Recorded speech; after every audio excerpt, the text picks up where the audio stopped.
Assalamualaikum warahmatullahi wabarakatuh. Di sini saya dari kelompok 1 kelas C Hukum Perbankan akan menjelaskan mengenai sistem perbankan syariah. Sebelumnya, sebelum masuk kepada materinya, untuk kelompok 1 itu ada Muhammad Ziaul Haq dengan NPM 20 1053. Kemudian ada saya sendiri Muhammad Rial Arul Saputra dengan NPM 221 0095. Kemudian ada Yuda Pangestu dengan NPM 221 00139. Baik, di sini saya akan menjelaskan mengenai definisi perbankan syariah dan bank syariah. Nah, ada dua pengertian, yaitu diatur dalam Undang-Undang Nomor 21 Tahun 2008 tentang Perbankan Syariah Pasal 1 Angka 1 yang mendefinisikan perbankan syariah adalah segala sesuatu yang mencakup tentang bank syariah dan unit usaha syariah, mencakup kelembagaan, kegiatan usaha, serta cara dan proses dalam melaksanakan kegiatan usahanya. Nah, untuk di Undang-Undang Nomor 21 Tahun 2008 tentang Perbankan Syariah, khususnya dalam Pasal 1 Angka 7, mendefinisikan bahwa bank syariah merupakan bank yang menjalankan kegiatan usahanya berdasarkan prinsip syariah dan menurut jenisnya terdiri atas bank umum syariah dan bank pembiayaan rakyat syariah. Nah, sedangkan dalam pengertian lain, bank syariah ini adalah bank yang menjalankan kegiatan usahanya berdasarkan prinsip-prinsip hukum Islam dalam kegiatan perbankan berdasarkan fatwa yang dikeluarkan oleh Dewan Syariah Nasional Majelis Ulama Indonesia, mengutip pendapat dari Andrew Syahdi Utama. Kemudian perlu dipahami juga bahwa prinsip syariah didasarkan pada nilai-nilai keadilan, kemanfaatan, keseimbangan, dan keuniversalan. Nilai-nilai tersebut diterapkan dalam pengaturan perbankan yang didasarkan pada prinsip syariah yang disebut dengan perbankan syariah. Kemudian selanjutnya mengenai latar belakang perkembangan dan regulasi perbankan syariah. Yang pertama itu untuk pendirian sistem perbankan syariah di Indonesia ini diawali pada tahun 1991 dengan pendirian Bank Muamalat Indonesia sebagai bank syariah pertama. Nah, BMI ini lahir sebagai kerja tim perbankan MUI dengan akta pendirian PT Bank Muamalat Indonesia yang ditandatangani pada tanggal 1 November 1991. Pada saat akta pendirian ini terkumpul komitmen pembelian saham yaitu sebanyak 84 miliar. Kemudian pada tanggal 3 November 1991 dalam acara silaturahmi Presiden di Istana Bogor dapat memenuhi secara total komitmen modal disetor awal sebesar 126 juta 382 miliar. Dana tersebut berasal dari Presiden dan Wakil Presiden kala itu. 10 Menteri Kabinet Pembangunan 5. Juga Yayasan Amal Bakti Musim Pancasila, Yayasan Dakab, Super Semar, Darmis Purna Bakti Pertiwi, PT PAL, dan PT Pindad. Nah, kemudian Yayasan Dana Dakwah Pembangunan dengan terkumpulnya modal awal tersebut. Kemudian pada tanggal 1 Mei 1992, Bank Muamalat Indonesia atau BMI mulai beroperasi. Keberadaan BMI ini semakin diperkuat secara konstitusional dengan munculnya Undang-Undang Nomor 7 Tahun 1992 tentang perbankan. Nah, kemudian dilanjut mengenai sebagai respon dari adanya perbankan syariah pertama ini, kemudian pemerintah membentuk Undang-Undang Nomor 7 Tahun 1992 yang pada pokoknya tujuannya dibentuk undang-undang ini adalah tentang menggantikan undang-undang sebelumnya, yaitu Undang-Undang Nomor 14 Tahun 1967. Nah, dalam undang-undang ini mengatur mengenai penyediaan pembiayaan bagi nasabah berdasarkan prinsip bagi hasil, sebagaimana diatur dalam pasal 6 huruf M dan pasal 13 huruf C.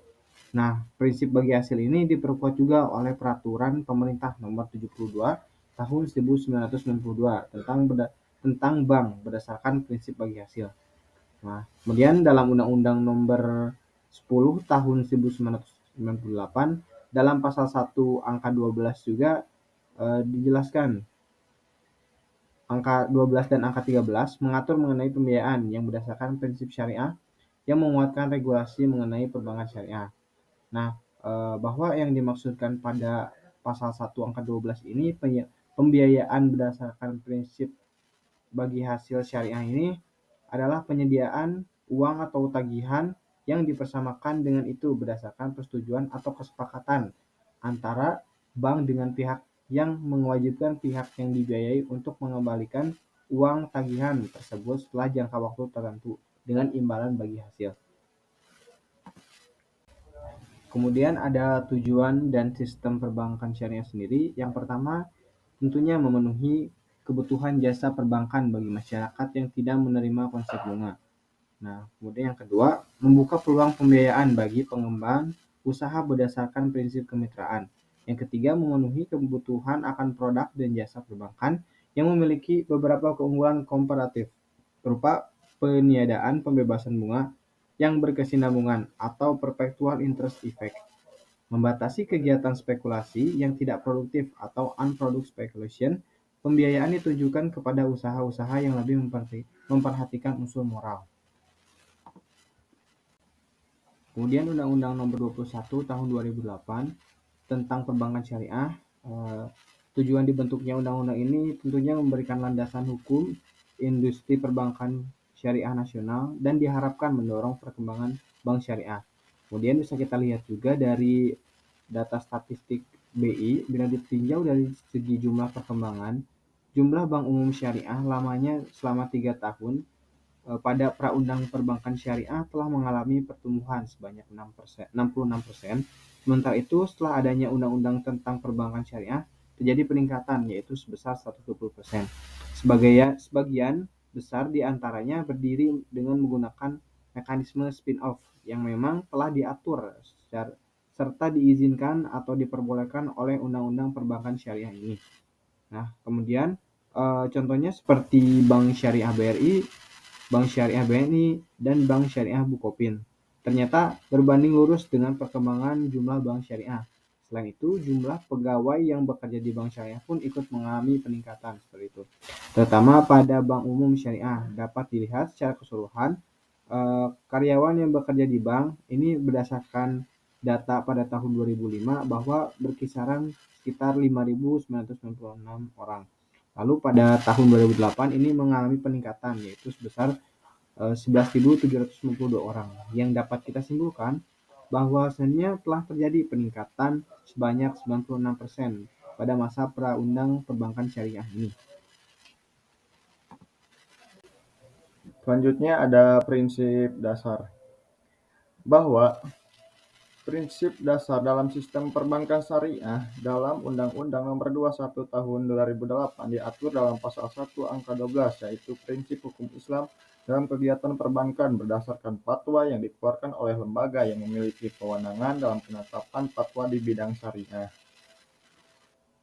Dalam prinsip hukum Islam tidak mengenakan bunga pada pinjaman, melainkan menggunakan skema bagi hasil. Hal ini jadi bertujuan untuk menghindari praktik riba yang dianggap haram dalam Islam. Kemudian apabila nasabah akan meminjam jenis pembiayaan kepada bank syariah atau unit usaha syariah, maka harus melalui prosedur akad sebagaimana diatur dalam pasal 1 angka 13, yaitu kesepakatan tertulis antara bank syariah atau undang-undang syariah dan pihak lain yang menurut adanya hak dan kewajiban bagi masing-masing pihak sesuai dengan prinsip syariah.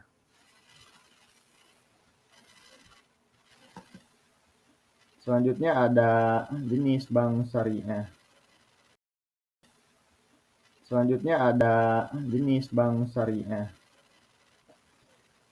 Jenis bank dalam undang-undang ini mencangkup dua, yaitu bank umum syariah, yaitu bank syariah yang dalam kegiatannya memberikan jasa dalam lalu lintas pembayaran sebagaimana diatur dalam pasal 1 angka 8, dan bank pembiayaan rakyat syariah, yaitu bank syariah yang dalam kegiatannya tidak memberikan jasa dalam lalu lintas pembayaran, berfokus pada pembiayaan masyarakat kecil sebagaimana diatur dalam pasal 1 angka 9.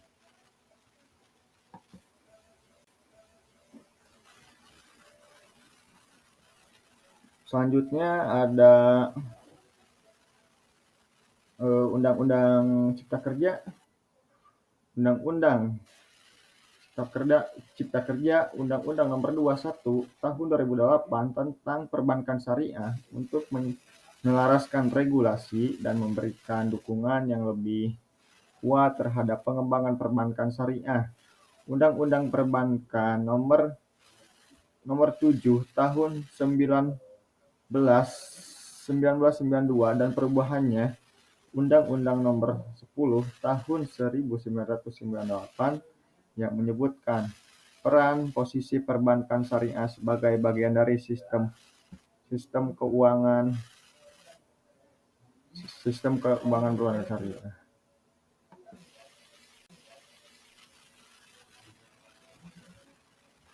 Pertumbuhan pembiayaan syariah. Pembiayaan yang disalurkan oleh perbankan syariah mencapai 597,89 triliun pada Juli 2024, tumbuh sebesar 11,2% year-on-year dibandingkan dengan tahun sebelumnya. Perbankan syariah berperan penting dalam mendukung sektor usaha mikro kecil dan mencegah UMKM. Hingga Maret 2024, kontribusi pembiayaan syariah ini untuk UMKM mencapai 161,3 triliun. Sekian, terima kasih. Kesimpulan, perkembangan sistem perbankan syariah di Indonesia menunjukkan kemajuan signifikan dengan meningkatnya jumlah lembaga keuangan syariah dan inovasi produk yang beragam. Namun, tantangan seperti rendahnya literasi ekonomi syariah dan perlunya sinergi yang lebih kuat dengan sektor real harus terus diatasi. Dengan dukungan pemerintah, regulator, dan masyarakat, optimisme tetap terjaga untuk menjadikan perbankan syariah sebagai pilar utama dalam mendukung pertumbuhan ekonomi berkelanjutan. Opini dan saran. Mengingat banyaknya regulasi yang mengatur perbankan syariah, penting untuk mengkonsolidasikan peraturan tersebut agar lebih mudah dipahami oleh pelaku industri. Hal ini termasuk menyederhanakan proses perizinan dan pengawasan agar lebih efisien. Penting untuk mengadakan program edukasi mengenai perbankan syariah bagi masyarakat luas agar mereka memahami produk dan layanan yang ditawarkan. Ini dapat meningkatkan partisipasi masyarakat dalam menggunakan layanan perbankan syariah. Bank syariah perlu berinovasi dalam menciptakan produk-produk baru yang sesuai dengan kebutuhan masyarakat, seperti produk pembiayaan mikro dan pemodalan usaha kecil tanpa melanggar prinsip syariah.